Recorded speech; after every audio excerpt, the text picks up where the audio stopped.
ಎಲ್ರಿಗೂ ನಮಸ್ಕಾರ ಮತ್ತೆ ಸ್ವಾಗತ ಸನ್ವಿ ಚಾನಲ್ಗೆ. ನಾನು ಶ್ರೀದೇವಿ ನಾಯಕ್.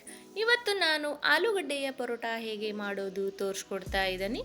ಹಾಗಿದ್ರೆ ಬನ್ನಿ ಆಲೂಗಡ್ಡೆ ಪರೋಟ ಮಾಡಲಿಕ್ಕೆ ಏನೇನು ಸಾಮಗ್ರಿ ಇವಾಗ ನೋಡಿಕೊಳ್ಳೋಣ. ಮೊದಲಿಗೆ 3 ಈರುಳ್ಳಿಯನ್ನು ನಾನು ಸಣ್ಣದಾಗಿ ಕಟ್ ಮಾಡಿ ತಗೊಂಡಿದ್ದೀನಿ. 1 ಚಮಚೆ ಜೀರಿಗೆ, 1 ಚಮಚ ಅಜ್ವಾನ್, ಖಾರಕ್ಕೆ 4 ಹಸಿಮೆಣಸಿನಕಾಯಿ, ಶುಂಠಿ, ಬೆಳ್ಳುಳ್ಳಿ ಮತ್ತು ಸಣ್ಣದಾಗಿ ಕಟ್ ಮಾಡಿರೋ ಕೊತ್ತಂಬರಿ ಸೊಪ್ಪು. ಮಸಾಲೆಯಲ್ಲಿ 2 ಚಮಚ ಧನಿಯಾ ಪೌಡರ್, 1 ಚಮಚ ಅರಿಶಿನ ಪುಡಿ, 1 ಚಮಚ ಅಚ್ಕಾರದ ಪುಡಿ, 2 ಚಮಚ ನಾನು ಇಲ್ಲಿ ಚಾಟ್ ಮಸಾಲ ತೊಗೊಂಡಿದ್ದೀನಿ, ಹಾಗೆ 1 ಚಮಚ ಗರಂ ಮಸಾಲ, ಹಾಗೆ 5 ರಿಂದ 6 ಆಲೂಗಡ್ಡೆಯನ್ನು ಬೇಯಿಸಿ ಸಿಪ್ಪೆ ತೆಗೆದು ತೊಗೊಂಡಿದ್ದೀನಿ. ಒಂದು ಮಿಕ್ಸಿ ಜಾರಿಗೆ ಶುಂಠಿ, ಬೆಳ್ಳುಳ್ಳಿ, ಹಸಿಮೆಣಸಿನ್ಕಾಯಿನ ಪೇಸ್ಟ್ ಮಾಡಿ ಸೈಡಿಗೆ ತಗೊಳ್ಳೋಣ. ಮೊದಲಿಗೆ ಗೋಧಿ ಹಿಟ್ಟನ್ನು ನಾದಿಕೊಳ್ಳೋಣ. ನಾನು ಇಲ್ಲಿ 3 ಬೌಲ್ ಗೋಧಿ ಹಿಟ್ಟನ್ನು ತಗೊಂಡಿದ್ದೀನಿ. ರುಚಿಗೆ ತಕ್ಕಷ್ಟು ಉಪ್ಪನ್ನು ಹಾಕಿ 2 ಟೇಬಲ್ ಸ್ಪೂನ್ ಎಣ್ಣೆಯನ್ನು ಹಾಕಿ ಚೆನ್ನಾಗಿ ಮಿಕ್ಸ್ ಮಾಡಿಕೊಳ್ಳೋಣ. ನೀರನ್ನು ನೋಡಿ ಸ್ವಲ್ಪ ಸ್ವಲ್ಪ ಹಾಕಿ ನಾವು ಹಿಟ್ಟನ್ನು ನಾದಿಕೊಳ್ಳಬೇಕಾಗುತ್ತೆ. ಒಮ್ಮೆಲೆ ಜಾಸ್ತಿ ನೀರು ಹಾಕ್ಕೊಂಡ್ರೆ ಅಳಕಾಗೋ ಚಾನ್ಸಸ್ ಇರುತ್ತೆ. ಚಪಾತಿ ಹಿಟ್ಟಿನ ಹದಕ್ಕೆ ನಾವು ನಾದಿಕೊಳ್ಳೋಣ. ನೋಡಿ ಇವಾಗ ನಾನು ನಾದಿಕೊಂಡಾಗಿದೆ. ಇದಕ್ಕೆ ನಾನು 1 ಚಮಚ ಎಣ್ಣೆಯನ್ನು ಹಾಕಿ ಪ್ಲೇಟ್ ಮುಚ್ಚಿ ಸ್ವಲ್ಪ ಟೈಮ್ ಇದನ್ನು ನೆನೆಯಲು ಬಿಡೋಣ.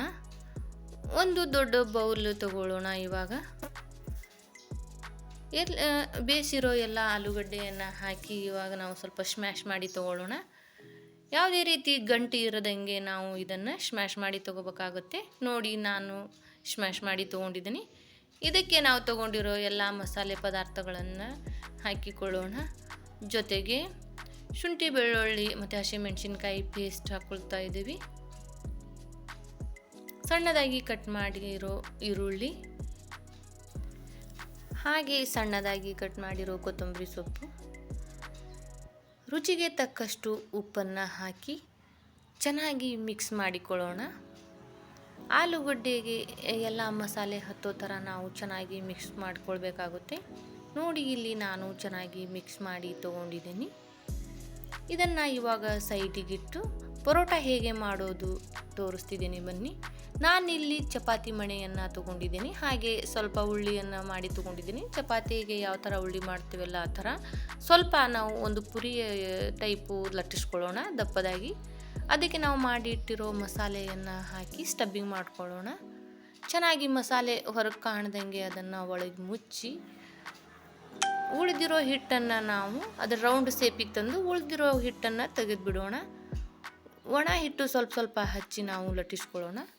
ನಾನು ವಿಡಿಯೋ ಲಾಂಗ್ ಆಗುತ್ತೆ ಅಂತೇಳಿ ಸ್ವಲ್ಪ ಸ್ಪೀಡ್ ಮಾಡಿದ್ದೀನಿ. ನೀವು ನಿಧಾನಕ್ಕೆ ಲಟ್ಟಿಸ್ಕೊಳ್ಳಿ. ಸ್ವಲ್ಪ ಒಡೆಯೋ ಚಾನ್ಸಸ್ ಇರುತ್ತೆ, ತೊಂದರೆ ಇಲ್ಲ. ಸ್ವಲ್ಪ ಸ್ವಲ್ಪ ಒಡೆದ್ರೆ ನಿಧಾನಕ್ಕೆ ನೀವು ಲಟ್ಟಿಸ್ಕೊಳ್ಳಿ. ಸ್ವಲ್ಪ ದಪ್ಪನೇ ಇರಬೇಕು. ನೋಡಿ ನಾನು ತೋರಿಸ್ತಾ ಇದ್ದೀನಿ. ಈ ಥರ ಇದ್ದರೆ ಒಳ್ಳೆಯದು. ಮೊದಲಿಗೆ ನಾನು ಹಂಚನ್ನು ಕಾಯಲಿಕ್ಕೆ ಇಟ್ಟಿದ್ದೆ. ಸ್ವಲ್ಪ ಎಣ್ಣೆಯನ್ನು ಹಚ್ಚಿ ಇವಾಗ ಒಂದೊಂದೇ ಪರೋಟ ಹಾಕಿ ನಾವು ಬೇಯಿಸ್ಕೊಳ್ಳೋಣ. ನೋಡಿ ನಾನು ಇವಾಗ 2 ಕಡೆ ಎಣ್ಣೆಯನ್ನು ಹಚ್ಚಿ ಬೇಯಿಸ್ಕೊಳ್ತಾ ಇದ್ದೀನಿ.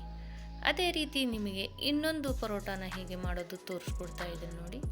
ಸೇಮ್ ಇವಾಗ ನಾವು ಹೇಗೆ ಮೊದಲು ಉಳ್ಳಿ ತೊಗೊಂಡು ಲಟ್ಟಿಸ್ಕೊಂಡಿದ್ದೆವಲ್ಲ ಅದೇ ಥರ ಲಟ್ಟಿಸ್ಕೊಂಡು ಒಳಗೆ ಮಸಾಲೆಯನ್ನು ತುಂಬಿ ಸ್ಟಬ್ಬಿಂಗ್ ಮಾಡ್ಕೊಳ್ಳೋಣ. ಚೆನ್ನಾಗಿ ಅದನ್ನು ತುಂಬಿ ಒಂದು ರೌಂಡ್ ಸೇಪಿಗೆ ತಂದು ಉಳಿದಿರೋ ಹಿಟ್ಟು ತೆಗೆದು ನಿಧಾನಕ್ಕೆ ಲಟ್ಟಿಸ್ಕೊಳ್ಳಿ.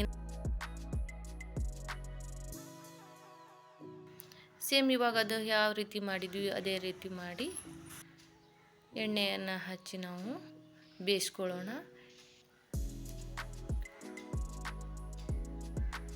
ನೋಡಿ 2 ಕಡೆ ಚೆನ್ನಾಗಿ ಬೇಯಿಸ್ಕೊಳ್ಳಿ. ಚೆನ್ನಾಗಿ ಇದೆ, ಈಸಿಯಾಗಿದೆ. ಎಲ್ಲರೂ ಟ್ರೈ ಮಾಡಿ. ಮಕ್ಕಳಿಗೆ ಟಿಫಿನಿಗೆ ತುಂಬ ಚೆನ್ನಾಗಿರುತ್ತೆ. ಮಕ್ಕಳು ತುಂಬ ಇಷ್ಟಪಟ್ಟು ತಿಂತಾರೆ. ನೋಡಿ ನಾನು ನಮ್ಮ ಮನೆಯಲ್ಲಿ ಎಷ್ಟು ಬೇಕು ಮಾಡ್ಕೊಂಡಿದ್ದೀನಿ. ನೀವು ಜಾಸ್ತಿ ಜನ ಇದ್ದರೆ ಇನ್ನೂ ಕ್ವಾಂಟಿಟಿನ ಹೆಚ್ಚು ಮಾಡ್ಕೋಬೋದು. ಈಸಿಯಾಗಿದೆ ರೆಸಿಪಿ. ಯಾರೆಲ್ಲ ನನ್ನ ಚಾನಲ್ ನೋಡ್ತಾ ಇದ್ದೀರಾ ದಯವಿಟ್ಟು ಸಬ್ಸ್ಕ್ರೈಬ್ ಮಾಡ್ಕೊಳ್ಳಿ. ಹಾಗೆ ಪಕ್ಕದಲ್ಲಿರುವ ಬೆಲ್ ಐಕನ್ನ ಪ್ರೆಸ್ ಮಾಡಿ. ನಾನು ಹಾಕಿರೋ ವಿಡಿಯೋಸ್ ನಿಮಗೆ ಡೈರೆಕ್ಟಾಗಿ ನೋಟಿಫಿಕೇಷನ್ ಬರುತ್ತೆ. ನಾನಿಲ್ಲಿ ಟೊಮೆಟೊ ಸಾಸ್ ಜೊತೆ ಸರ್ವ್ ಮಾಡ್ಕೊಳ್ತಾ ಇದ್ದೀನಿ. ನೀವು ಕೊಬ್ಬರಿ ಚಟ್ನಿ ಅಥವಾ ಕೆಂಪು ಚಟ್ನಿ ಜೊತೆನೂ ಕೂಡ ಸರ್ವ್ ಮಾಡ್ಕೋಬೋದು. ನೋಡಿ ಎಷ್ಟು ಚೆನ್ನಾಗಿ ಬಂದಿದೆ. ನಾನಿಲ್ಲಿ ಒಂದು ಸ್ವಲ್ಪ ಪರೋಟಾನ ನಿಮಗೆ ಮುರಿದು ತೋರಿಸ್ತಾ ಇದ್ದೀನಿ. ನೋಡಿ ಯಾವ ಥರ ಮಸಾಲೆ ತುಂಬಿದೆ. ನಮಗೆ ಇದಕ್ಕೆ ಚಟ್ನಿ ಇಲ್ಲ ಅಂದ್ರೂ ಡೈರೆಕ್ಟಾಗಿಯೂ ತಿನ್ಬೋದು, ಆದರೆ ನಿಮಗೆ ಹೆಚ್ಚಿನ ರುಚಿಗೋಸ್ಕರ ಹೇಳಿದ್ದು. ಮತ್ತೆ ಸಿಗೋಣ ಬೇರೆ ರೆಸಿಪಿಯೊಂದಿಗೆ. ಅಲ್ಲಿವರೆಗೂ ಎಲ್ಲರಿಗೂ ಬಾಯ್. Thank you.